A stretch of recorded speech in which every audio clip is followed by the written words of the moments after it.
पर सियासत नहीं होना चाहिए। बार बार लगातार इस विषय पर काफी बहस की जाती है और ये कहा जाता है कि ये जो नक्सलवाद जो है वो आंतरिक सुरक्षा के लिए सबसे बड़ा खतरा है और इसमें आज भाजपा नेता की कैजुअलिटी हुई। इससे पहले काफी संख्या में कांग्रेस के नेता मारे गए थे, उस समय भाजपा की सरकार थी, उस समय भाजपा सरकार पर सवाल उठते थे। इसलिए निश्चित तौर पर सरकारी तंत्र पर सवाल उठना लाजमी है और निश्चित तौर पर कानून व्यवस्था जो मेंटेन करने की जिम्मेदारी है वो राज्य सरकार की होती है और इसलिए सरकार की कार्यप्रणाली पर सवाल भी उठेगा, इस पर सियासत भी होगी और आने वाले जो समय है, आज का समय और परसों चूंकि चुनाव ही है, तो निश्चित तौर पर इस मामले में अभी काफी कुछ सियासत होना बाकी है। बघेल जी, कुआकोंडा वो इलाका बताया जा रहा है जहां पर ये हमला हुआ है और पहले से ही नक्सलियों द्वारा उस इलाके में पर्चे चिपकाए गए थे, चुनाव बहिष्कार की धमकी उसमें दी गई थी और कहा गया था कि हम चुनाव किस तरीके से नहीं होने देंगे। और उसके पहले उस इलाके में क्यों सुरक्षा व्यवस्था और ज्यादा कड़ी नहीं कर दी गई और क्यों अनुमति दी गई वहां से चुनावी प्रचार के लिए रैली निकालने को लेकर, यह भी बड़ा सवाल उठता है। बघेल जी, देखिए, वो जो पूरा इलाका है बस्तर का, जो खासतौर पर दक्षिणी हिस्सा है, आप दंतेवाड़ा और उसके आसपास जितना दक्षिण की ओर जाएंगे, बीजापुर हो गया, दंतेवाड़ा, सुकमा, ये 3 जिला नक्सल मामलों में अति संवेदनशील श्रेणी में आते हैं और वहां पर केवल जो जिला मुख्यालय के आसपास का 1 या 2 किलोमीटर का रेडियस है वो ही सुरक्षित उस तरह से माने जा सकते हैं। हालांकि उस रेडियस में भी कई बार नक्सली आ जाते हैं और वहां पर हमला कर देते हैं। खास तौर पर चुनावों के दौरान वो हमेशा सिस्टम को चुनौती देने की स्थिति में रहते हैं। इसके मद्देनजर उनकी लंबी प्लानिंग होती है। वहीं दूसरी ओर हमेशा प्रशासन हो या जो सुरक्षा बल के अधिकारी हैं वो भी इस बात को हमेशा अपने दिमाग में रखने की बात करते हैं कि ये जैसा कि लंबे समय से नक्सलियों की स्ट्रेटजी होती है कि चुनाव के समय वो हमेशा, चूंकि लोकतंत्र का विरोध करते हैं, चुनाव के जो सिस्टम है उसका विरोध करते हैं, तो इसलिए उस समय दहशत फैलाने की उनकी कोशिश हमेशा से रहती है और इसलिए उस समय हर संभव कोशिश जो है पुलिस और सुरक्षा बल की ओर से की जाती है कि जो नक्सलियों की जो संभावित स्ट्रेटजी है जिसके तहत वो चुनाव व्यवस्था को बाधित करने की कोशिश कर सकते हैं, उन सबको जो पुलिस और सुरक्षा बल के लोग हैं वो चेक करते हैं और उसके मद्देनजर आवश्यक उपाय करने के लिए स्ट्रेटजी बनती है, बैठकें होती है जिसमें बड़े बड़े लोग शामिल होते हैं। राज्य के गृह मंत्रालय के अलावा MHA, चूंकि लोकसभा का चुनाव पूरे देश में होना है तो जो MHA है केंद्रीय गृह मंत्रालय, वो भी इसमें अलर्ट रहता है और तमाम जो इनपुट निचले इलाकों से आते हैं उस इनपुट पर काम किया जाता है, न सिर्फ राज्य सरकार के स्तर पर बल्कि केंद्र सरकार के स्तर पर, क्योंकि अर्धसैनिक बल भी बड़े पैमाने पर जो है चुनाव शांतिपूर्ण और निष्पक्ष तरीके से संपन्न कराने के लिए वहां पर डिप्लॉय किए जाते हैं। तो इस तरह से दावा हमेशा किया जाता है कि पूरी तरह से तैयार है, प्रशासन तैयार है, सुरक्षा बल तैयार है, पुलिस तैयार है। बावजूद इसके हर बार ये देखा जाता है कि जब जब चुनाव आता है नक्सली इस तरह की घटनाओं को अंजाम देते हैं। मतलब साफ है कि जो उस इलाके की भौगोलिक स्थिति है, दुरूह भौगोलिक स्थिति है, जिसका एडवांटेज हमेशा से नक्सली उठाते रहे हैं और उसी का एडवांटेज एक बार फिर उन्होंने उठाया है और एक तरह से पूरे सिस्टम पर कई तरह के सवाल इस घटना ने उठा दिए हैं। अब क्योंकि इस हमले के बाद में सुरक्षा व्यवस्था को लेकर या हालात पर काबू करने को लेकर प्रशासन क्या कह रहा है?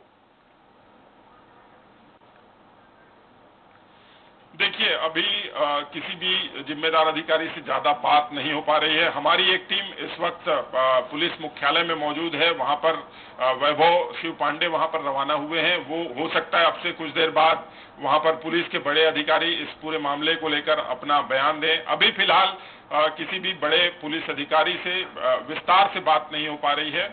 हमारे संवाददाता, जो स्थानीय संवाददाता हैं दंतेवाड़ा के, पंकज सिंह भदौरिया, वो भी घटना स्थल के लिए रवाना हुए हैं।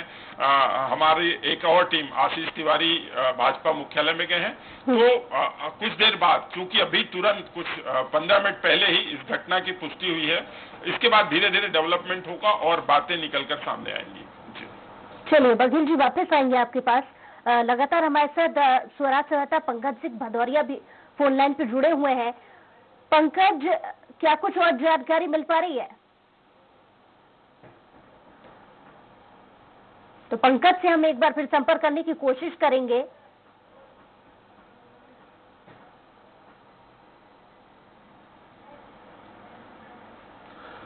और आपको अभी सीधी तस्वीरें दिखा रहे हैं जहां पर विधायक मंडावी के काफिले पर यह ब्लास्ट हुआ है। आपको बता दें इस वक्त की बड़ी खबर है, नक्सलियों ने ब्लास्ट किया है। लगातार नक्सली किसी न किसी वारदात को अंजाम दे रहे हैं, अपने नापाक मंसूबों को अंजाम देने की कोशिश कर रहे हैं, क्योंकि लोकसभा चुनाव नजदीक और ऐसे में वो इसका विरोध करते हैं।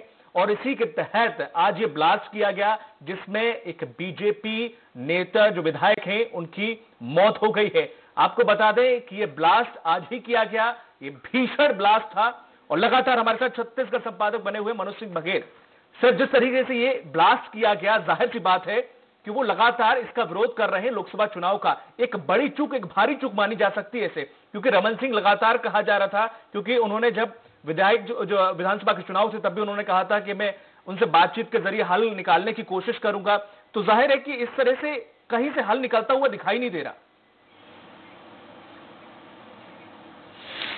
निश्चित तौर पर हल निकलता हुआ दिखाई नहीं दे रहा है। तरह तरह की बातें इस संबंध में की जाती हैं, बड़ी बड़ी बैठकें की जाती है, और हमेशा जो भी सरकारें होती हैं वो दावा करती हैं कि उनके पास नई नई स्ट्रेटजी है और उस स्ट्रेटजी के जरिए वो नक्सलियों को पीछे ढकेलेंगे और कुछ टाइम फ्रेम सेट करते हैं कि इतने साल में नक्सलियों का सफाया कर दिया जाएगा।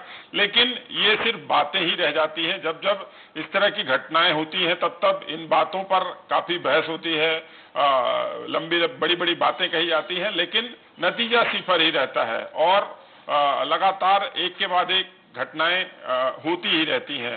खास तौर पर चुनावों के समय और जो भी राष्ट्रीय पर्व होते हैं, 15 अगस्त 26 जनवरी के समय भी यही होता है कि जब वो इस पर्व के मनाने का विरोध नक्सली करते हैं और उस दौरान जो अंदरूनी इलाके हैं वहां पर ध्वजारोहण नहीं हो पाता है। तो बातें बड़ी बड़ी की जाती हैं, लेकिन इस दिशा में कोई ठोस पहल नहीं हो पाता है।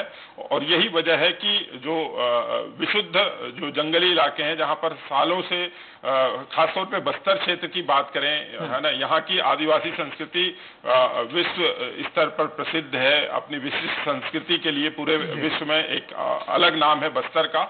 और वहां पर जिस तरह से नक्सलवाद जो है पिछले 3 दशकों से, खासतौर पर नक्सलवाद ने जो अपना घिनौना रूप वहां दिखाया है, उसने वहां की संस्कृति को छिन्न भिन्न कर दिया है।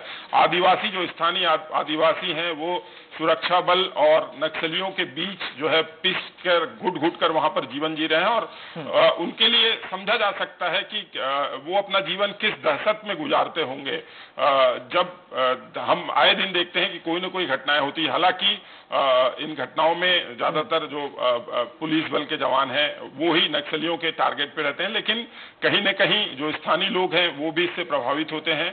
जिस तरह से आज की घटना हुई है कि वहां पर पहले चरण का चुनाव होना है, 11 अप्रैल को चुनाव होना था और आज जो है चुनाव प्रचार का आखिरी दिन था। शाम 5 बजे जो है चुनाव प्रचार थम जाना था और उसके बाद फिर घर घर जाकर चुनाव प्रचार करने की बारी थी।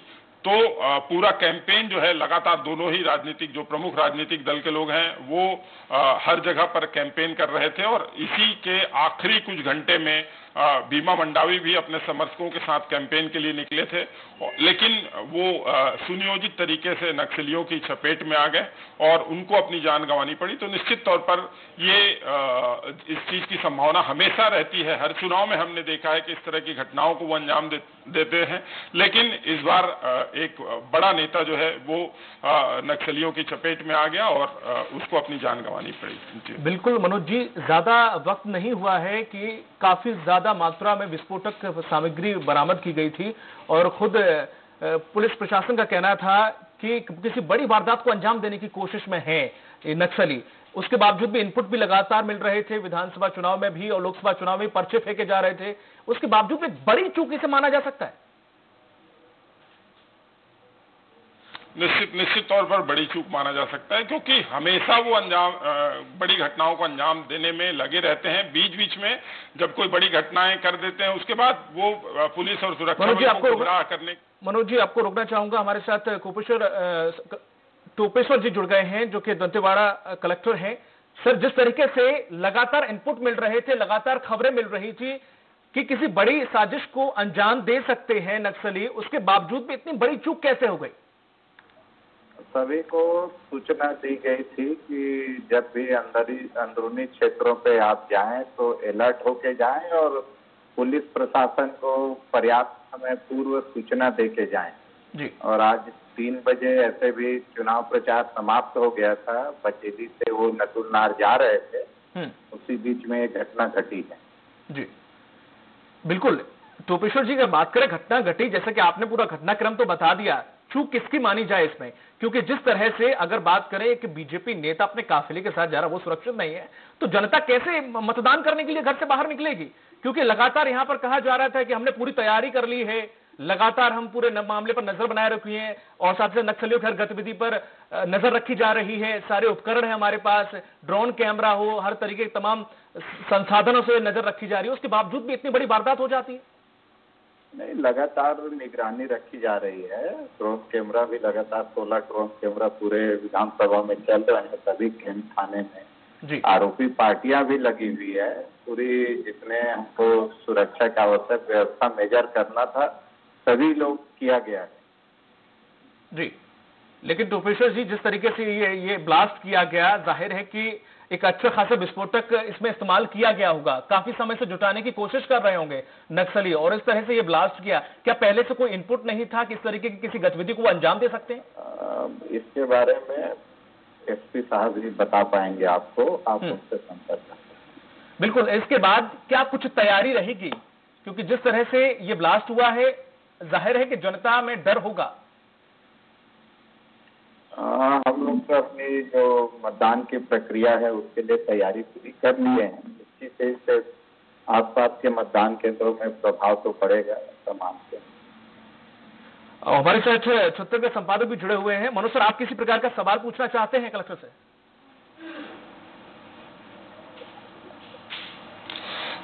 यही सवाल पूछना चाह रहा हूं कि अभी वहां पर क्या स्थिति है? जिस तरह से इतनी बड़ी घटना हुई है, 5 जवानों के शहीद होने की भी खबर आ रही है और परसों चुनाव है, ऐसी स्थिति में शांतिपूर्ण और निष्पक्ष तरीके से मतदान करने के लिए और क्या क्या एहतियात आपके द्वारा वहां पर बरती जाएगी? शांतिपूर्ण निष्पक्ष मतदान के लिए जितने भी एहतियात बरतना है वो हमारे द्वारा पूरी तैयारी कर ली गई है और कल सवेरे से मतदान दल की रवानगी है यहाँ पे दंतेवाड़ा जिला मुख्यालय से, और बहुत सारे दल जहाँ पे सुरक्षित थाने या कैंप से रोकने हैं, सबकी तैयारी कर ली है। चलिए, तमाम जानकारी के लिए हमसे जुड़ने के लिए टोपेश्वर जी आपका बहुत बहुत शुक्रिया। तो लगातार हमारे साथ संपादक बने हुए हैं छत्तीसगढ़ के मनोज सिंह बघेल। सर, जिस तरीके से मनोज जी ये ब्लास्ट हुआ है, इससे मतदान पर क्या असर पड़ेगा? नक्सलियों ने पहले से धमकी दे रखी थी और उन्होंने अपनी धमकी को यहां पर तब्दील भी कर दिया एक वारदात में। निश्चित तौर पर जैसा कि उनका उद्देश्य ही यही होता है कि मतदान जब जब होता है, पहले का भी इतिहास है कि जब जब यहाँ पर चुनाव होते हैं, चाहे विधानसभा हो, लोकसभा के चुनाव हो या स्थानीय स्तर के चुनाव हो, सभी चुनावों से पहले वो इस तरह से दहशत फैलाने की कोशिश करते हैं और इसीलिए वो टारगेट इस तरह से फिक्स करते हैं कि कुछ बड़े लोगों को निशाना बनाया जाए जिससे आम लोगों में एक दहशत फैले और वो मतदान करने न जाएं। तो इसी उद्देश्य के तहत उन्होंने इस घटना को अंजाम दिया है और निश्चित तौर पर इसका बुरा प्रभाव पड़ता है। जैसे कि खुद जिला निर्वाचन अधिकारी जो टोपेश्वर वर्मा है, उनसे अभी आपकी बात हो रही थी, उन्होंने ये स्वीकार किया कि जिस स्थान पे ये घटना हुई है, आसपास के क्षेत्रों में जरूर मतदाताओं पर इसका नकारात्मक प्रभाव पड़ेगा। उन्होंने खुद इस बात को स्वीकार किया है, तो इस बात से इनकार नहीं किया जा सकता कि जो अंदरूनी इलाके हैं जहां पर हमेशा चुनाव कराना एक बड़ी चुनौती होती है और ऐसा देखा जाता है कि अंदरूनी इलाकों में काफी संख्या में व्यवस्था करने के बाद, फोर्स लगाने के बाद, तमाम व्यवस्थाएं हेलीकॉप्टर से मतदान दल पहुंचाने की और लाने की व्यवस्था करने के बाद भी वहां पर मतदान नहीं हो पाता था। हालांकि ये ट्रेंड पिछले विधानसभा चुनाव में बदला था और विधानसभा के जो चुनाव हुए थे उसमें अंदरूनी इलाकों में जो है मतदान के प्रतिशत में भारी बढ़ोतरी भी हुई थी और लोगों ने बढ़ चढ़कर मतदान में हिस्सा लिया था। तो उस समय जो बुद्धिजीवी थे वो इस बात पर उस समय बहस कर रहे थे कि आखिर ऐसा क्या चेंजेस आया, क्या हुआ कि जो घोर नक्सल प्रभावित इलाके हैं वहां पर मतदान इतना ज्यादा कैसे हुआ और ये मतदान किस तरफ हुआ है, इसके काफी कयास उस समय लगाए जा रहे थे। और तरह तरह की बातें, आरोप प्रत्यारोप भी इसमें, राजनीतिक आरोप प्रत्यारोप भी होता था कि नक्सली जो है फलाना पार्टी के पक्ष में मतदान करवा रहे हैं इसलिए वोटिंग ज्यादा हो, इस तरह की तमाम बातें थी। लेकिन फिलहाल जो आने वाला चुनाव है, जो परसों होना है, वहां पर हालांकि भाजपा ने मांग की है कि इस चुनाव को स्थगित किया जाए। उनके एक बड़े नेता को उन्होंने खोया है, इसलिए भाजपा की ओर से अभी अभी ये मांग की गई है और उन्होंने कहा है कि वो चुनाव आयोग से इस बारे में मांग करेंगे कि जो चुनाव 11 को होना है उस चुनाव को इस हिंसा को देखते हुए स्थगित किया जाए, इस तरह की मांग भी की है। तो निश्चित तौर पर जो ये पूरी घटना हुई है उसमें स्थानीय, जहां पर ये घटना हुई है वहां के आसपास के जो एरिया है वहां के मतदाताओं के उत्साह में जरूर कमी आएगी। लेकिन अगर मनोज जी बात की जाए, जिला निर्वाचन अधिकारी बीजेपी यहाँ पर कांग्रेस को घेर सकती है कि जिस तरह से अगर बात करें कि रमन सिंह का कहना था कि बोली और गोली से जवाब दिया जाएगा, अगर यहाँ सरकार आई जब भूपेश बघेल की तो उन्होंने कहा सिर्फ बोली से समाधान निकाला जाएगा। तो एक कहा जाए कि ढुलमुल नीति की वजह से ये मुखर हो रहे हैं नक्सली, और बीजेपी चूंकि उन्होंने बोला है अभी आपने कि नेता खोया है, इसकी वजह से वो कह रहे हैं कि पोस्टपोन किया जाए या स्थगित किया जाए, तो ये हमलावर हो सकती है अब बीजेपी कांग्रेस पर। हाँ, निश्चित तौर पर ये जैसा कि आपने एक सवाल उठाया, ढुलमुल नीति कहीं न कहीं वो जो है इस पूरे चीजों के लिए जिम्मेदार है, क्योंकि अलग अलग जो सरकारें हैं उनकी अलग अलग नीति है। कोई बुलेट का जवाब बुलेट से देना चाहता है, कोई जो है बातचीत से इस समस्या के हल निकालने की बात करता है। लेकिन कुल मिलाकर देखें तो इसके अलावा ये बात भी आती है कि हमेशा समन्वय की कमी होती है। जो नक्सल प्रभावित राज्य हैं उनके बीच आपसी समन्वय की कमी रहती है, केंद्र और राज्य सरकारों के बीच समन्वय की कमी रहती है, और इस समन्वय की कमी का फायदा हमेशा नक्सली उठाते हैं। इस तरह की बातें हमेशा से होती रही हैं, इस विषय पर चर्चाएं होती हैं, बहस होती है, लेकिन इस ओर कोई ध्यान नहीं दे पाता है। और यही वजह है कि इन तमाम बातों का फायदा जो है नक्सलियों को मिलता है। एक राज्य में घटनाओं को अंजाम देने के बाद वो दूसरे राज्य में शिफ्ट हो जाते हैं और वहां जाकर एक तरह से शेल्टर पा जाते हैं। तो इस तरह की समस्या हमेशा आती है, और यही वजह है कि जो मनमोहन सिंह की सरकार थी केंद्र में, उस समय जो बातें होती थी उस समय ये कहा जाता था कि आंतरिक सुरक्षा के लिए लोग जो नक्सली हैं वो सबसे बड़ी चुनौती है, और जिस तरह से एक रेड कॉरिडोर बनाने की बात की जाती रही है और उसमें वो काफी हद तक आगे भी बढ़ चुके हैं, इस तरह की सब बातें आती रही हैं। तो निश्चित तौर पर यह माना जा सकता है कि कहीं न कहीं जो ढुलमुल नीति है या उतनी गंभीरता से इस विषय को नहीं लिया जाता है कि जिस तरह से लगातार एक के बाद एक, खास तौर पर छत्तीसगढ़ के बस्तर इलाके की बात करें तो वहां पर हमेशा जिनकी भी सरकारें होती है वो बड़ी बड़ी बातें करती हैं कि उनकी प्राथमिकता में होगी कि नक्सल मामलों का जल्द से जल्द समाधान निकाला जाए, छत्तीसगढ़ को नक्सलवाद से मुक्त किया जाए। लेकिन ये केवल बातें ही रह जाती हैं, और लगातार एक के बाद एक जिस तरह की घटनाएं होती है वो इस तरह की बातों को मुंह चिढ़ाती हुई नजर आती है। बिल्कुल मनोज जी हमारे साथ बने रह गया, और साथ ही साथ अब संवाददाता जुड़ गए आशीष तिवारी जो कि इस वक्त मौजूद हैं रमन सिंह के बंगले के सामने। आशीष, जिस तरीके से बात की जाए कि अभी हाल ही में एक माओवादी के द्वारा एक रिहाई का बीजेपी ने विरोध किया था, तो ये कहा जा सकता है कि यहाँ पर कांग्रेस की ढुलमुल नीति का ही रवैया है कि आखिरकार यहाँ पर नक्सली इतने मुखर हो रहे हैं, क्योंकि जब से कांग्रेस आई है छत्तीसगढ़ के अंदर तब से बाधित बहुत पूरे किए गए, ऐसा कांग्रेस सरकार का कहना है। लेकिन अगर देखें कि नक्सलियों के लिए कोई ठोस कदम नहीं उठाया गया इस दरमियान। देखिए, फिलहाल ये कहना बेहद जल्दबाजी होगी, क्योंकि सत्ता में आए कांग्रेस को महज 3 महीने हुए हैं, और 3 महीने में माओवाद के खिलाफ सरकार की रणनीति क्या होनी चाहिए और किस तरीके से सरकार का लाइन ऑफ एक्शन होना चाहिए, ये तय कर पाना और इसके पैमाने जो है वो तय कर पाना बेहद मुश्किल भरा है। इसलिए सरकार का नक्सल फ्रंट पर किस तरीके से स्ट्रेटेजी है, इसका एनालिसिस फिलहाल हम करें तो ये बेहद जल्दबाजी होगी। लेकिन निश्चित तौर पर आज जो घटना घटी है, ये घटना कहीं ना कहीं इंटेलिजेंस को लेकर सवाल जरूर खड़े करती है। हालांकि जरूर नक्सल ऑपरेशन की जो डीजी है गिरधारी नायक, उन्होंने अपने बयान में कहा है कि रूट को लेकर अलर्ट जारी किया गया था, रूट को लेकर भीमा मंडावी को स्पष्ट तौर पर निर्देशित किया गया था, नसीहत दी गई थी कि ये जान से खिलवाड़ करना होगा। लेकिन किन परिस्थितियों में उनका ये काफिला कुआकोंडा के करीब पहुंचा और वहां पर इस तरीके की बड़ी घटना घट गई कि 5 जवान शहीद हो गए भीमा मंडावी के समेत, ये बड़ी बात है। और निश्चित तौर पर जिस तरीके से कांग्रेस की सरकार आने के बाद लगातार नक्सलवाद को लेकर यहाँ पर स्ट्रेटेजी किस तरीके की होगी, ये सवाल उठाए जा रहे हैं। हालांकि पिछले दिनों एक प्रेस कॉन्फ्रेंस में जब ये सवाल भूपेश बघेल मुख्यमंत्री से पूछा गया था, तब उन्होंने कहा था कि मौजूदा जो रणनीति माओवाद के खिलाफ लड़ाई लड़ने की है वो तब तक जारी रहेगी जब तक इसके लिए ठोस कंक्रीट स्ट्रेटेजी अब की सरकार नहीं बना लेती। यानी जो पहले माओवाद के खिलाफ लड़ाई लड़ने की जो रणनीति पिछली बीजेपी की सरकार में चल रही थी, वही रणनीति इस बार भी चल रही है। जरूर भूपेश बघेल इस बात की वकालत करते नजर आए हैं, इसके लिए ठोस स्ट्रेटेजी बनाए जाने की जरूरत है। लेकिन इस बीच यदि इस तरीके की घटना घटती है तो कहीं ना कहीं सरकार पर सवाल खड़े होते हैं। सरकार पर सवाल इसलिए खड़े होते हैं क्योंकि जनप्रतिनिधि की मौत हो गई है, और सरकार पर सवाल इसलिए भी खड़े होते हैं क्योंकि सरकार के अंडर पुलिस महकमा काम करता है, और पुलिस महकमे की स्ट्रेटेजी क्या थी, पुलिस महकमे की रणनीति क्या थी। 2 दिन बाद मतदान पड़ने हैं। 11 तारीख को बस्तर इकलौती ऐसी लोकसभा सीट है जहां पर इलेक्शन होना है। और पिछले दिनों जब मुख्य निर्वाचन पदाधिकारी सुब्रत साहू बस्तर के दौरे पर गए थे और लौटकर जब उन्होंने मीडिया से बातचीत की, तब उन्होंने इस बात को लेकर आशान्वित नजर आए थे सुब्रत साहू कि जिस तरीके से फोर्स का डिप्लॉयमेंट बेहतर चुनाव के लिए किया गया है वो काबिले तारीफ है।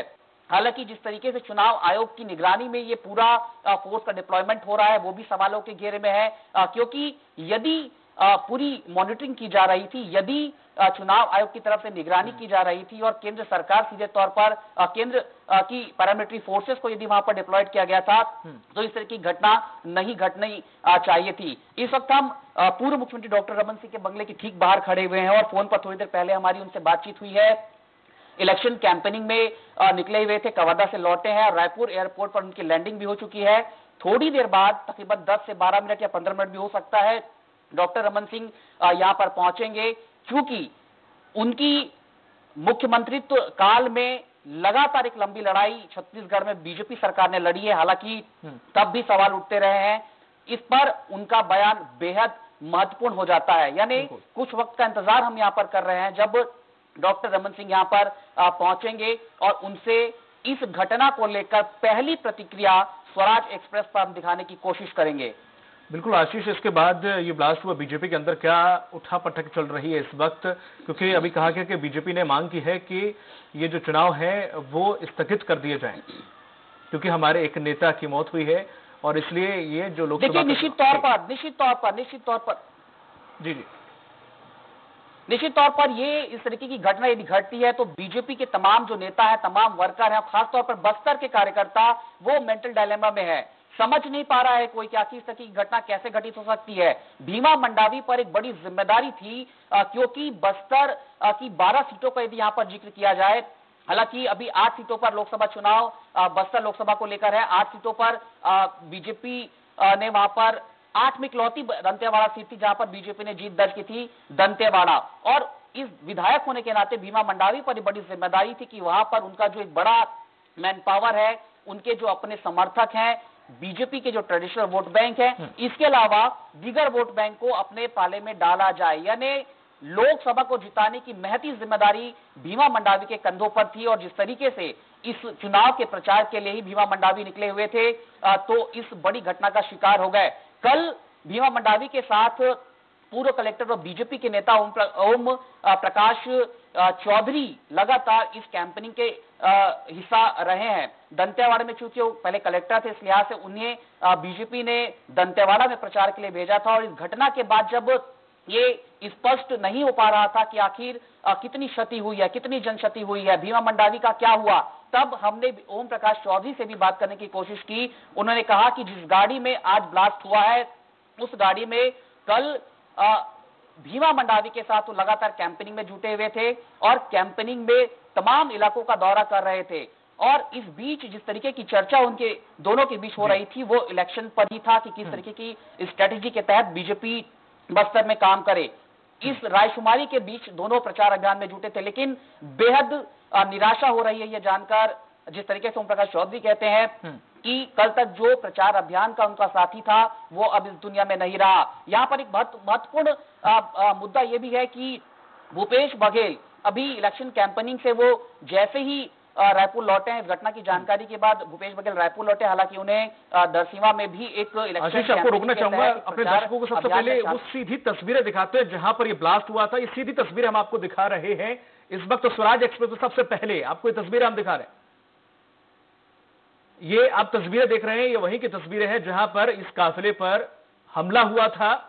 आप ये तस्वीरें देख रहे हैं, कार किस तरह से इसके परखच्चे उड़ गए, क्षतिग्रस्त हो गई, और यहां पर शव भी दिखाई दे रहे हैं, और जमीन में किस तरह से यह गड्ढा हो गया।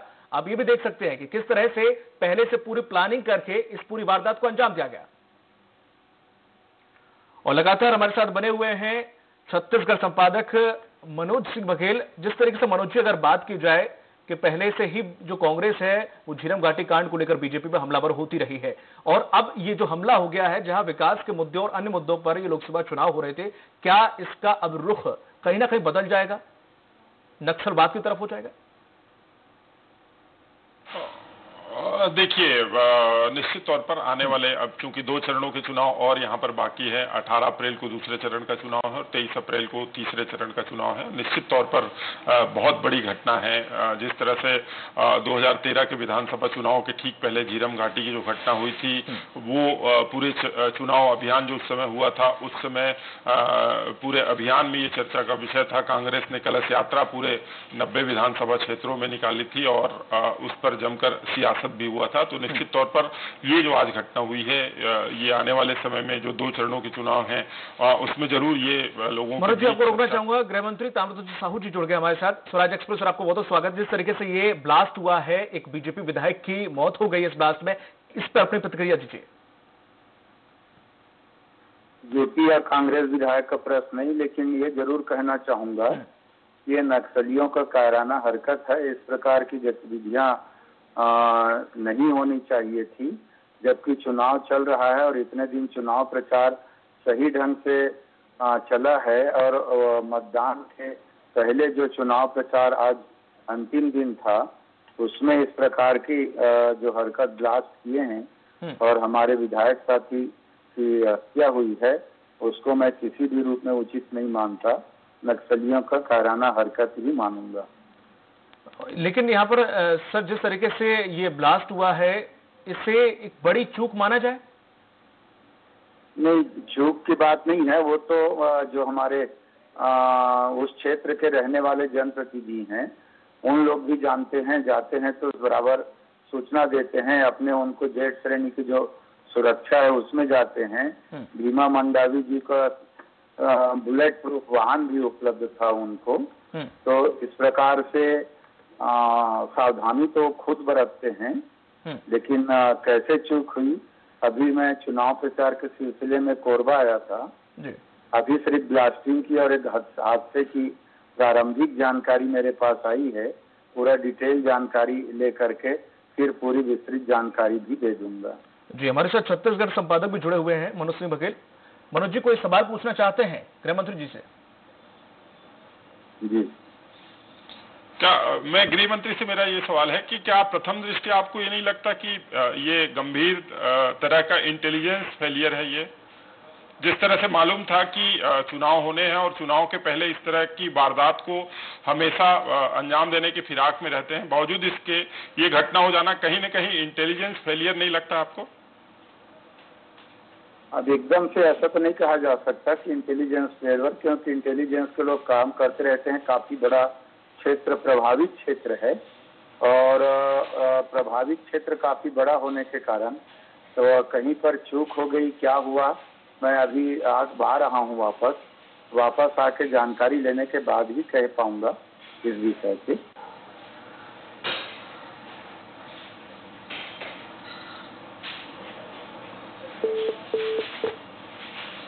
और आपको बता दें कि ये थे हमारे साथ गृह मंत्री ताम्रध्वज साहू जी। उन्होंने कहा है कि, लेकिन कहीं ना कहीं कहा है कि साफ तौर पर लोकसभा चुनाव है जिसमें विधायक की मौत हुई इस ब्लास्ट में, ये बहुत ही कायराना हरकत है नक्सलियों की। लेकिन उन्होंने जब ये सवाल पूछा गया मनोज जी के द्वारा कि क्या ये इनपुट की फेलियर है, तो इस पर उन्होंने बिल्कुल साफ इनकार कर दिया कि अभी इस बारे में नहीं कहा जा सकता। बघेल जी लगातार हमारे साथ बने हुए हैं। बघेल जी, एक तरीके से देखा जाए मनोज जी, अब इस जो चुनाव होने वाले हैं, इसका रुख बिल्कुल बदल गया है। ये चुनाव अब 11 तारीख को जो होने वाले हैं, इस पर क्या प्रशासन पूरी कर रहा है कोशिश कि ये शांतिपूर्ण ढंग से हो? एक वारदात को अंजाम दे दिया नक्सलियों ने, क्या अब आगे भी किसी और वारदात को अंजाम दे सकते हैं? इसका तो डर हमेशा बना रहेगा। देखिए, ये डर तो हमेशा आखिरी तक बना रहता है, खास तौर पर जब मतदान दल किसी संवेदनशील इलाके में भेजा जाता है और जब तक वो लौट के वापस नहीं आ जाता, तब तक पूरा प्रशासन इसी बात की चिंता में रहता है। और ये हर चुनाव में हमने देखा है, पिछले 20 साल से जो भी चुनाव उस इलाके में हो रहे हैं, उन सभी में यही रहता है कि जिस तरह से दुरूह भौगोलिक परिस्थिति है बस्तर के अंदरूनी इलाकों की, और वहां पर कई ऐसे संवेदनशील मतदान केंद्र होते हैं जहां पर जाने का रास्ता नहीं है या कच्चे रास्ते हैं, जहां पर नक्सली जो है विस्फोटक का इस्तेमाल करते हैं और घनघोर जंगल वाला एरिया है। तो इस कारण से बहुत सारे जो मतदान दल हैं उनको हेलीकॉप्टर से लाया और ले जाया जाता है। तो निश्चित तौर पर व्यवस्थाएं पूरी करने की कोशिश हर चुनाव में की जाती है, लेकिन इसके बाद भी हमेशा ये देखा जाता रहा है कि कोई न कोई घटनाओं को अंजाम देने में नक्सली सफल हो जाते रहे। हालांकि पिछले विधानसभा चुनाव में इस तरह से कोई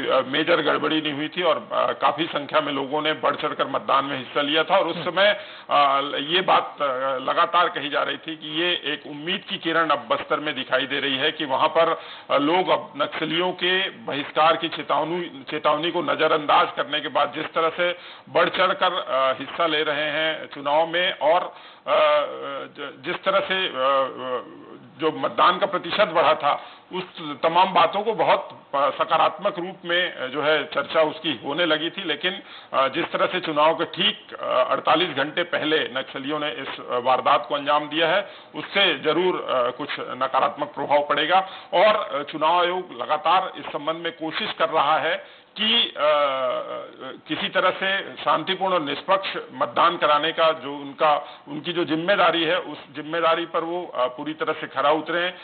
इस घटना के बाद जाहिर तौर पर अभी जो सूचना मिली है, मुख्यमंत्री भूपेश बघेल, जिनका दोंदे कला में एक चुनावी सभा को वो संबोधित कर रहे थे, और जैसे ही उनको इस घटना की जानकारी मिली, उन्होंने सभा को बीच में ही छोड़कर तुरंत सीएम हाउस के लिए रवाना हो गए हैं। और एक high level meeting Bhupesh Baghel ने अभी बुलाई है अपने आवास पर, जिसमें पुलिस विभाग के आला अधिकारी गृह मंत्री ताम्रध्वज साहू को भी उन्होंने तलब किया है। लेकिन जैसा कि गृह मंत्री से अभी बात हो रही थी, वो इस वक्त कोरबा में है और कोरबा से रायपुर आने में उनको समय लगेगा। लेकिन जिस तरह से हाई लेवल मीटिंग बुलाई गई है, उसमें निश्चित तौर पर इस बात के इंतजामात पर चर्चा होगी कि किस तरह से बस्तर इलाके में इस घटना के बाद जो संभावित एक दहशत का माहौल बन सकता है, जिस तरह से एक नकारात्मक, एक निराशाजनक जो वातावरण बन सकता है, उससे उबरने के लिए प्रशासन और क्या क्या कर सकता है, इन तमाम बातों पर जो है चर्चा होगी। और इसके बाद ये कोशिश की जाएगी कि जो आने वाले 2 दिन है, 48 घंटे जो है,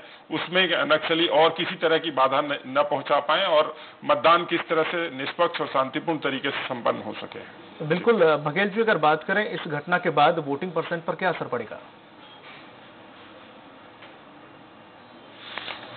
देखिए, इस तरह की घटनाएं लगभग हर चुनाव में होती है। उनकी हमेशा कोशिश रहती है कि ज्यादा से ज्यादा लोगों को बाधित किया जाए, हतोत्साहित किया जाए मतदाताओं को, और मतदान न होने दिया जाए। लेकिन बावजूद उसके जिस तरह से पिछले विधानसभा चुनाव में काफी संख्या में जो है मतदाताओं ने अपने मताधिकार का प्रयोग किया था, और लंबी लंबी लाइनें ऐसे इलाकों में देखी गई थी जहां पर मुश्किल से पूरे बूथ में 2 या 3 वोट पड़ते थे, वहां पर मतदान जो है 150-200 से ज्यादा मतदान हुआ था पिछले चुनाव में। इसलिए हमको हमेशा प्रोत्साहित करना चाहिए लोगों को कि वो ज्यादा से ज्यादा अपने मताधिकार का प्रयोग करें। और इस तरह की जो समस्याएं आती हैं लोकतंत्र के अंदर, जो समस्याएं आती हैं, जो बाधाएं आती हैं, उन सब बाधाओं को समाप्त तभी किया जा सकता है जब आम मतदाता इस ओर जागरूक हों, ज्यादा से ज्यादा अपने मताधिकार का प्रयोग करें। और मताधिकार में इतनी शक्ति है कि वो इस तरह की जो भी समस्याएं होती है उनका निदान जरूर ढूंढती है। इसलिए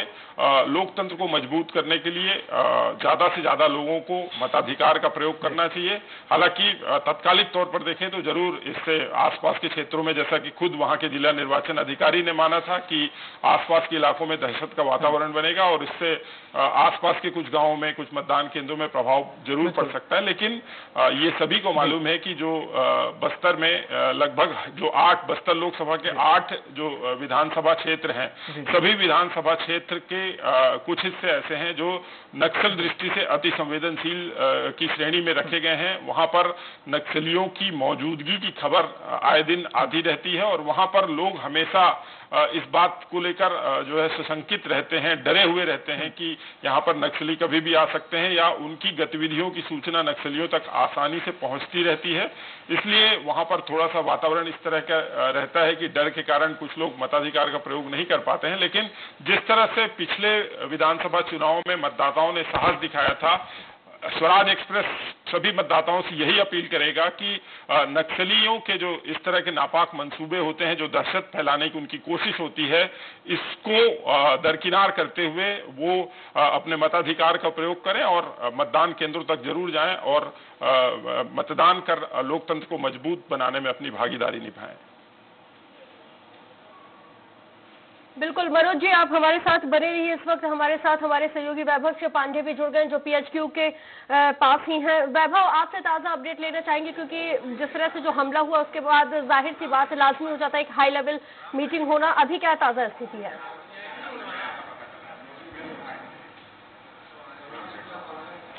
देखिए, मैं पुलिस नक्सल ऑपरेशन दफ्तर में मौजूद हूँ और कुछ देर बाद यहाँ पे नक्सल ऑपरेशन के अधिकारी हमारे बीच में मौजूद रहेंगे और वो बताएंगे कि आखिर किन परिस्थितियों के बीच में ये घटना हुई है। लेकिन फिलहाल जो ताजा जानकारी और खबर है वो CM हाउस से है, जहाँ पे मुख्यमंत्री भूपेश बघेल एक आपात बैठक ले रहे हैं और वहाँ पे नक्सल ऑपरेशन के जुड़े हुए अधिकारी जो हैं मौजूद है, उनसे पूरी जानकारी ली जा रही है। अभी अभी बिलासपुर दौरे से लौटे हैं भूपेश बघेल, हेलीपैड पर मीडियाकर्मी मौजूद थे। कोशिश ये थी कि भूपेश बघेल की प्रतिक्रिया मिल जाए, पहली प्रतिक्रिया मिल जाए घटना पर, लेकिन फिलहाल मीडिया से कोई बातचीत मुख्यमंत्री ने नहीं की है और सीधे वो CM हाउस पहुंचे।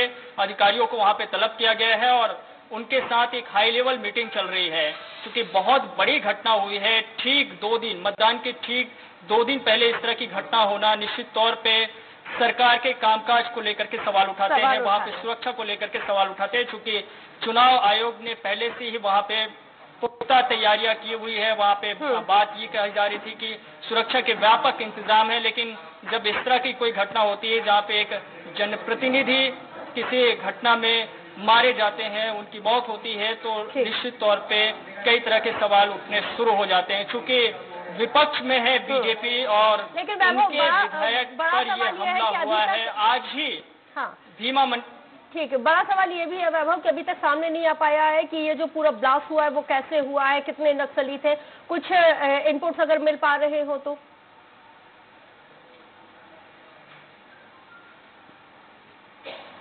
देखिए, फिलहाल अभी जो नक्सल ऑपरेशन के दफ्तर से जानकारी मिली है उसके मुताबिक ये कि स्थानीय स्तर पर जो पुलिस है उन्होंने अलर्ट किया हुआ था, उन्होंने भीमा मंडावी को आगे जाने से रोका भी, लेकिन वो नहीं माने, सुरक्षा को दरकिनार किया और वो रवाना हुए।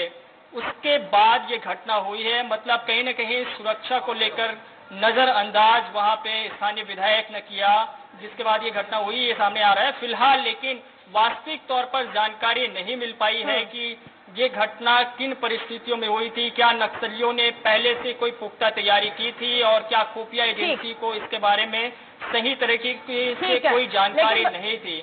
अभी जब CM हाउस में ये बैठक समाप्त होगी, नक्सल ऑपरेशन के अधिकारी यहाँ से मीडिया से रूबरू होंगे, तब पुख्ता तौर पर जानकारी निकलकर सामने आएगी कि आखिर घटना में लेकिन बड़ा सवाल ये भी है कि शामिल रहे हैं, किन परिस्थितियों में घटना हुई है।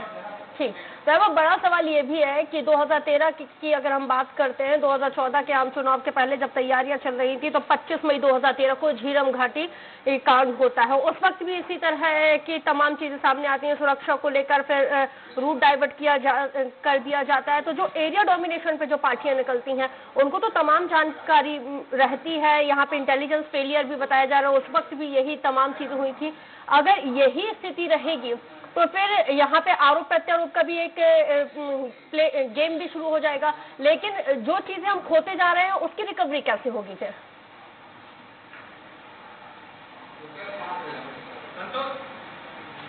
ये अपने आप में एक बड़ा सवाल है, क्योंकि झीरम घाटी की जब घटना हुई थी 2013 के भीतर में, तो उस समय विधानसभा चुनाव हो रहे थे आज 2019 के भीतर में जब चुनाव हो रहे हैं तो लोकसभा के चुनाव हो रहे थे, तब कांग्रेस पार्टी विपक्ष में थी, सत्ता में थी बीजेपी। आज कांग्रेस सत्ता में है और विपक्ष में है बीजेपी।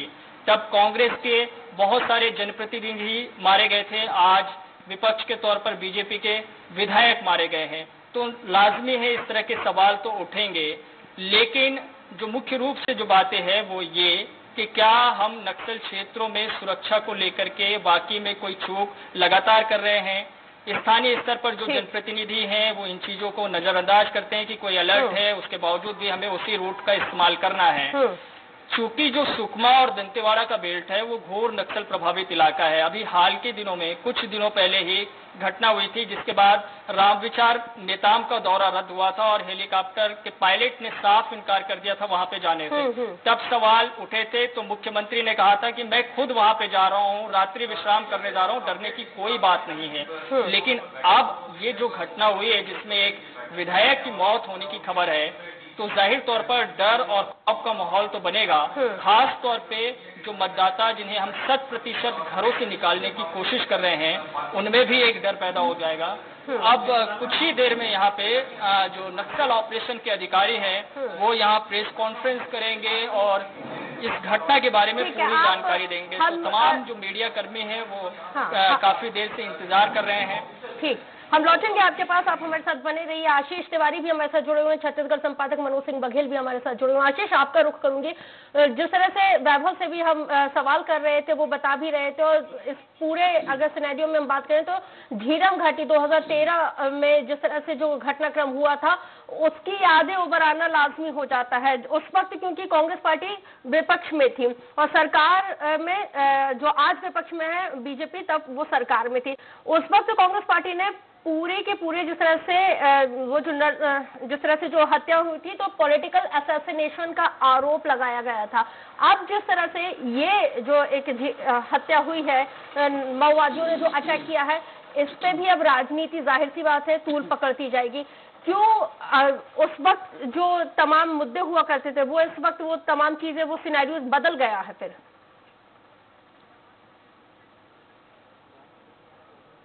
देखिए, निश्चित तौर पर झीरम घाटी में जिस तरीके से घटना हुई तभी पॉलिटिकल एसोसिएशन का आरोप जरूर कांग्रेस की तरफ से लगाया गया था, लेकिन तब और अब की घटना में जरूर फर्क है, लेकिन बहुत ज्यादा भी फर्क नहीं है। तब भी पॉलिटिकल लीडर्स जो थे वो माओवादियों के निशाने पर थे और आज भी लगभग तस्वीर वैसी बनती नजर आई है। ये बात अलग है कि तब बड़ा काफिला कांग्रेस का निकला था और आज बीजेपी के एक विधायक भीमा मंडावी अपने इलेक्शन कैंपेनिंग के लिए जुटे हुए थे, लेकिन तब आरोप लगाने के लिए कांग्रेस विपक्ष में बैठी थी और आज जिस तरीके से बीजेपी के विधायक पर ये घटना घटी है, बीजेपी के विधायक नक्सल अटैक में मारे गए हैं, तब जरूर सवाल यहाँ पर बीजेपी उठाती नजर आ रही है। इस वक्त हम पूर्व मुख्यमंत्री डॉक्टर रमन सिंह के घर पर है और जिस तरीके से जानकारी मिल रही है कि एयरपोर्ट से रवाना हो चुके हैं और थोड़ी देर बाद यहाँ पर हमले में विधायक मंडावी की मौत हुई है। सीएम हाउस में बुलाई गई है आपात बैठक जो चल रही है। हमारे सहयोगी जानकारी भी दे रहे हैं, सीएम भूपेश बघेल ने यह बैठक बुलाई है। डीजीपी जेएम अवस्थी भी इस बैठक में मौजूद है, डीजी गिरधारी नायक संजय पिल्ले भी शामिल हैं। तो बड़ी खबर आपको बता रहे हैं, नक्सली हमले के बाद ये जिस तरह से जो आपात बैठक सीएम हाउस में बुलाई गई है उसमें सीएम भूपेश बघेल भी हैं। आपको जानकारी दे दें, डीजीपी जेएम अवस्थी भी इस बैठक में मौजूद है और डीजी गिरधारी नायक संजय पिल्ले भी शामिल हैं। हम सीधे छत्तीसगढ़ संपादक मनोज सिंह बघेल जी के पास चलते हैं। मनोज जी, यहाँ पे सीएम हाउस में आपात बैठक बुलाई गई है। जी, सीएम हाउस में आपात बैठक बुलाई गई है जहाँ पे डीएम अवस्थी भी है। जी रश्क, बिल्कुल। जैसा कि एक सामान्य प्रक्रिया है, जब भी इस तरह की बड़ी घटनाएं होती है तो सरकार के मुखिया होने के नाते सबसे बड़ी जिम्मेदारी जो है मुख्यमंत्री की होती है और हमेशा इस तरह की परिस्थिति में जो है हाई लेवल एक मीटिंग बुलाई जाती है जिसमें सभी जो पुलिस और सुरक्षा व्यवस्था से जुड़े जो बड़े अधिकारी हैं उनको बुलाया जाता है, हालात की समीक्षा की जाती है। यही काम मुख्यमंत्री भूपेश बघेल कर रहे हैं। जो डीजीपी हैं डीएम अवस्थी वो सीएम हाउस में मौजूद हैं। इसके अलावा नक्सल डीजी गिरधारी नायक हैं, इंटेलिजेंस के डीजी संजय पिल्ले वहां पर मौजूद हैं और तमाम लोगों के साथ मुख्यमंत्री हालात की समीक्षा कर रहे हैं और ये पूरी घटनाक्रम की जानकारी ले रहे हैं और आने वाले उपाय जो राज्य सरकार की ओर से, प्रशासन की ओर से जो किए जाने हैं उन सब की जानकारी ले रहे हैं, जिससे शांतिपूर्ण और निष्पक्ष तरीके से वहां पर चुनाव हो सके। इस वक्त रश्क हमारे साथ कांग्रेस के वरिष्ठ नेता डॉक्टर राकेश गुप्ता हैं, उनसे कुछ चर्चा करते हैं इस घटना से संबंधित। आपको इस घटना की जानकारी कैसे मिली और इस पूरे घटना को लेकर क्या कहना? देखिए, इस घटना की जानकारी मुझे अपने मित्रों से मिली। देखिए, इस प्रकार की दुर्घटनाओं की और हिंसा की जो दिक्कत है वो सबसे ज्यादा कांग्रेस समझ सकती है। कांग्रेस ने जिस प्रकार के दुख सहे हैं इस प्रकार की झीरम घाटी कांड में, वो पूरा प्रदेश स्तब्ध है इस प्रकार की दुर्घटना से। और मुझे लगता है कि जो हालात हैं नक्सली हिंसा को लेके, वो सबको एक होकर इसमें लड़ने की जरूरत है। एक हमारा जनप्रतिनिधि जो बहुत अच्छा समझा जाता था और कहा जाता था कि सबसे भोले उम्मीदवारों में से जिसकी जनमानस तक पैठ है, वो चला गया हमारे बीच से। पूरे प्रदेश की जनता स्तब्ध है। मुझे लगता है कि अब ऐसी स्थिति है कि हमको ये बात सोचने की जरूरत है कि हम इस नक्सली हिंसा को कैसे निपटें हर प्रकार से। चाहे किसी प्रकार की समस्या हम समझते हैं, राजनीतिक समझते हैं, सामाजिक समझते हैं, आर्थिक समझते हैं, लेकिन हिंसा को किसी भी सभ्य सामाजिक समाज में हम लोग अप्रूव नहीं कर सकते हैं। और मुझे लगता है कि जिस चुनावों के संदर्भ में इस घटना को देखा जाना तो एक पहलू है, लेकिन जिस प्रकार की घटनाएं बगैर चुनाव के भी होते हैं उसमें हमको चेत जाना चाहिए कि नक्सली जो हैं वो किसी को भी अपनी हिंसा का शिकार बना सकते हैं, निंदनीय है। लेकिन जैसा कि हमेशा ये माना जाता है कि चुनाव के समय हमेशा उनकी कोशिश रहती है कि वो किसी तरह से मतदान को डिस्टर्ब करने की कोशिश करते हैं और प्रशासन की ओर से भी काफी सुरक्षा बल वहां पे डिप्लॉय किया जाता है, इंटेलिजेंस सिस्टम को काफी अलर्ट रखा जाता है। बावजूद इसके इस तरह की घटनाएं हो जाना, क्या लगता है एक बार फिर कहीं न कहीं इंटेलिजेंस फैलिए थे? देखिए, मुझे ऐसा लगता है कि चुनाव के समय इस प्रकार की घटनाएं एक पहलू तो ये दर्शाती है कि नक्सली कुछ अंग हैं जो प्रजातांत्रिक प्रणाली पर विश्वास नहीं करते। दूसरा, चुनाव को डिरेल करने की प्रक्रिया का हिस्सा तो स्वयं वे प्रूव हो जाता है। और देखिए, इंटेलिजेंस फेलियर या फिर जो भी चीजें कहें, ये तो हर प्रकार के पहलू को देखने की जरूरत है, लेकिन चुनाव को डिरेल करना, प्रजातांत्रिक प्रणाली में हिस्सा न लेना, भारतीय संविधान के चुनाव बहुत महत्वपूर्ण अंग होते हैं, उनको डिस्टर्ब करने की कोशिश करना ये निंदनीय है। और हम समझते हैं कि नक्सली जो इस प्रकार की प्रक्रिया में भाग लेते हैं वो किसी भी प्रजातांत्रिक की प्रक्रिया का अंग बनने लायक लोग नहीं हैं। जी जी। अभी कुछ दिन पहले पूर्व मुख्यमंत्री डॉक्टर रमन सिंह से बात हो रही थी, जब अभी कुछ दिन पहले एक और नक्सली घटना हुई थी, कुछ जवान शहीद हुए थे, उस दिन बात हुई थी। तो उनका साफ तौर पर आरोप था कि सरकार और पुलिस का जो पूरा सिस्टम है वो राजनीतिक बदला लेने के उपक्रमों में लगी हुई है, इसलिए जो मूल समस्या है उस पे पुलिस का ध्यान नहीं है। नक्सल मोर्चे पर पुलिस के जो अधिकारी हैं वो ढीले पड़ गए हैं, इस कारण से नक्सलियों के हौसले फिर से बुलंद हो रहे हैं। क्या लगता है इस तरह की आज जो घटना हुई है उससे इस तरह के आरोपों को और बल नहीं मिलेगा क्या? देखिए, आज की दुर्घटना के संदर्भ में मैं डॉक्टर रमन सिंह के वक्तव्य पर कोई टिप्पणी न करूं तो ज्यादा अच्छा होगा। जिसके 15 के शासनकाल में 4 ब्लॉक से 14-15 जिलों तक नक्सलवाद पहुंच गया, उसको इस प्रकार की टिप्पणी करने का नैतिक अधिकार तो कम से कम नहीं है। मैं समझता हूं कि सभी राजनीतिक पार्टियों को, जो लोग प्रजातांत्रिक प्रक्रिया का हिस्सा नहीं बनना चाहते हैं, उनको इस बात को समझाने की जरूरत है कि कोई भी समस्या, चाहे किसी भी प्रकार की समस्या से नक्सली ग्रसित हो, आखिरकार वो भारतीय हैं, उनको प्रजातांत्रिक प्रणाली का हिस्सा बनकर ही समस्या का हल मिल सकता है और कोई हल प्रजातांत्रिक प्रणाली के अलावा नहीं है। डॉक्टर साहब, एक चीज और आपसे जानना चाहूंगा। पिछले विधानसभा चुनाव में भी ये आशंका थी कि नक्सली इस तरह की घटनाओं को अंजाम दे सकते हैं, और खासतौर पे अंदरूनी इलाकों में जैसा ट्रेंड रहा है कि काफी व्यवस्थाएं करने के बाद भी वहां पर बहुत कम लोग वोट डालते थे, लेकिन पिछले विधानसभा चुनाव में अंदरूनी क्षेत्रों में काफी अच्छी वोटिंग हुई थी, बहुत उत्साहजनक परिणाम आए थे, और ये कहा जा रहा था कि अब बस्तर के दिन फिरने वाले हैं। लेकिन क्या लगता है, अब जिस तरह की घटनाएं हुई है उससे क्या फिर से वोटिंग में कमी आएगी? आपका क्या मानना है? देखिए, सामान्य आदिवासी ने तो हमेशा प्रजातांत्रिक व्यवस्था का साथ दिया, और मैं समझता हूं कि अभी भी वो प्रजातंत्र के साथ है, और जिस भारी संख्या में वोटिंग होती रही, चाहे कोई भी पार्टी जीतती रहो, मुझे लगता है कि आदिवासी अभी भी नक्सलियों के साथ नहीं, हिंसा के साथ कभी भी आदिवासी नहीं रहे। और जहां तक अभी इस हिंसा की बात है, मुझे लगता है कि फिर आदिवासी, सामान्य आदिवासी नक्सलियों को जवाब देने जा रहा है कि हम नक्सलवाद के खिलाफ हैं, प्रजातांत्रिक प्रणाली का हिस्सा है, और अपना जनप्रतिनिधि प्रजातांत्रिक प्रणाली में चुनकर भेजेंगे। जी, तो रश्क आपने सुना डॉक्टर राकेश गुप्ता को, पूरी घटना की इन्होंने निंदा की, और ये कहा कि निश्चित तौर पर ये दुर्भाग्यजनक है। खासतौर पर उन्होंने झीरम घाटी की जो घटना थी 2013 में जो घटित हुई थी, उसका हवाला देते हुए कहा कि कांग्रेस को समझ है कि दर्द कैसे होता है अपने लोगों को खोने का। तो निश्चित तौर पर ये जो आज की घटना हुई है काफी पीड़ादायक है, खेदजनक है, और उन्होंने इशारों में कहा कि इस बात पर किसी तरह की सियासत नहीं होना चाहिए, और सबको मिलजुल कर इस विषय में सोचना चाहिए कि आखिर ये जो नक्सली जो लगातार आतंक फैलाते रहते हैं, उनके मंसूबों पर कैसे पानी फेरा जाए, कैसे इस समस्या का समाधान किया जाए। जी, यहाँ पे जिस तरह से आपने बताया कि डॉक्टर साहब कह रहे हैं कि इस पूरे प्रकरण में जिस तरह से ये जो नक्सलियों ने अटैक किया, जिसमें मंडावी जी की मौत हो गई है, इस पर सियासत नहीं होना चाहिए, लेकिन और ये सियासत का कोई सब्जेक्ट भी नहीं है, लेकिन उसके बावजूद भी झीरम घाटी कांड पर आज तक सियासत हो रही है।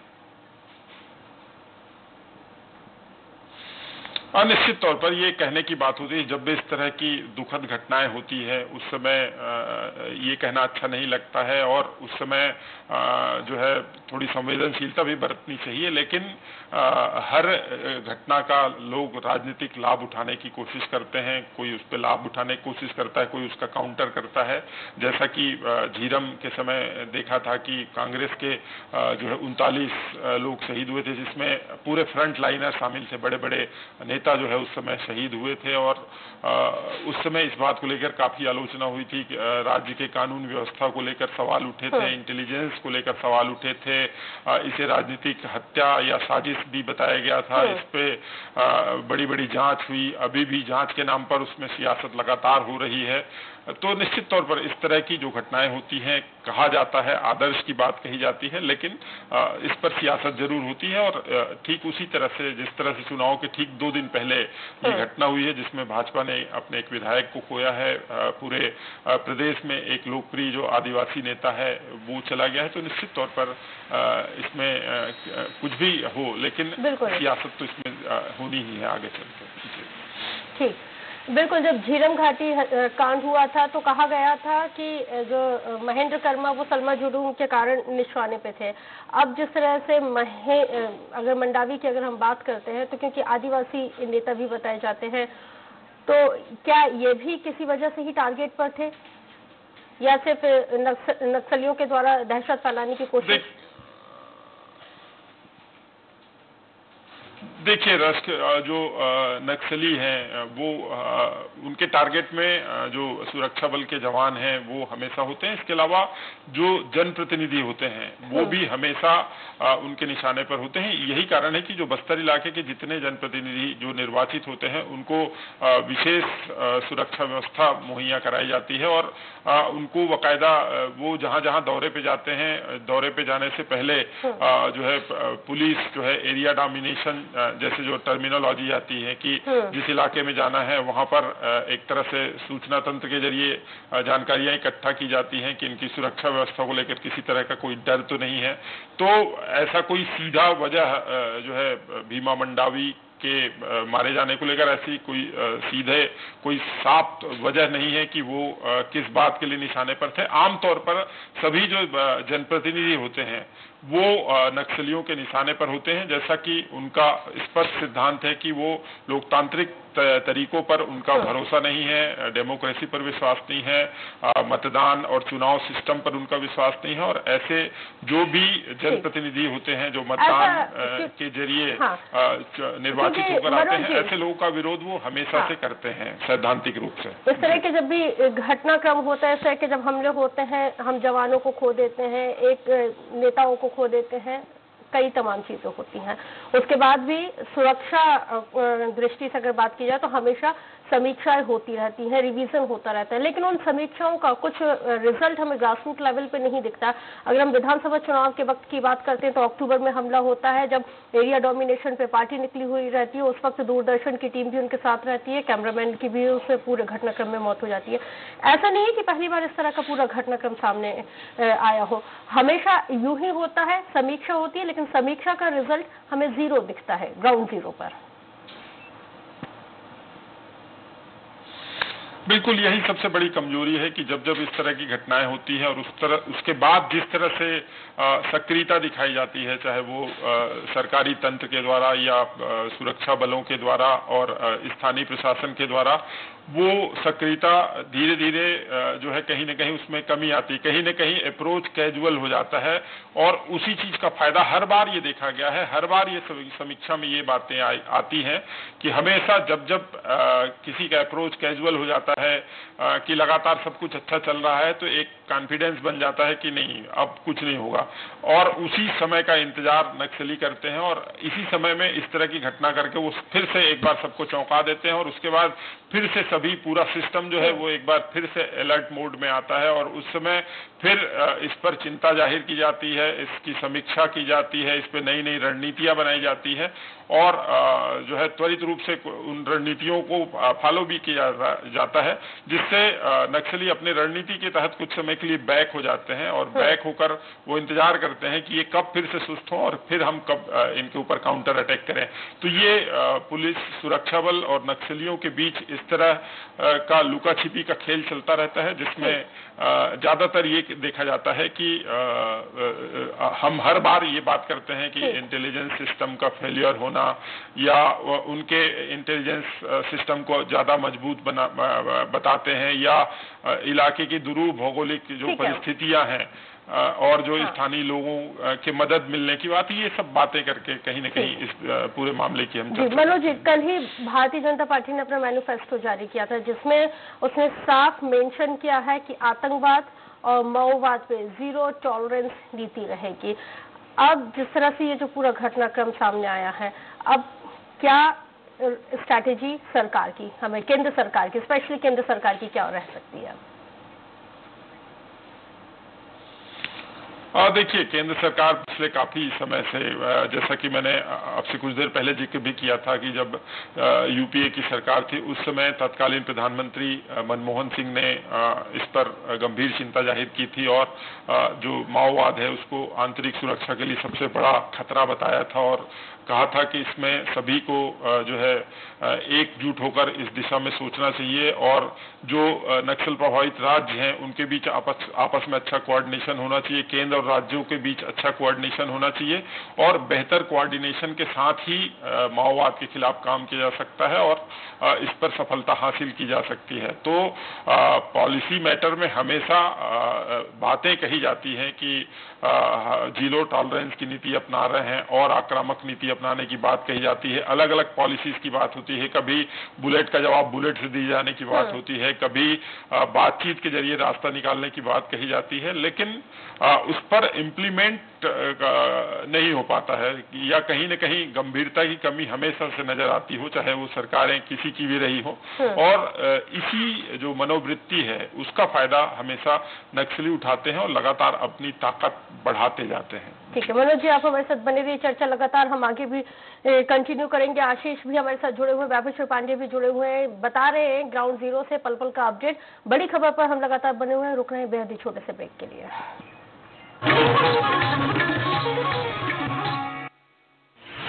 विधानसभा चुनाव के समर के बाद अब है संसद का संग्राम। जिला और तहसीलों के चप्पे चप्पे पर तैनात हमारे ब्यूरो चीफ और रिपोर्टर।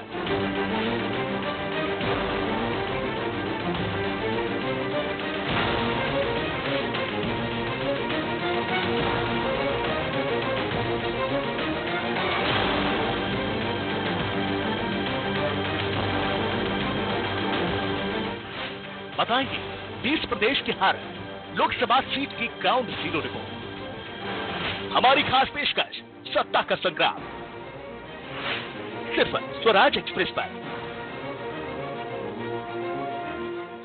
लोकसभा चुनाव में माया और अखिलेश के गठबंधन का कितना चलेगा जादू? लोकसभा चुनाव में क्या फिर दौड़ेगा भगवा रंग? महागठबंधन की गणित का आखिरकार चुनाव पर पड़ेगा कितना असर? ये कितने भी गठबंधन बना ले, अपने कर्मों से ये नहीं भाग सकते।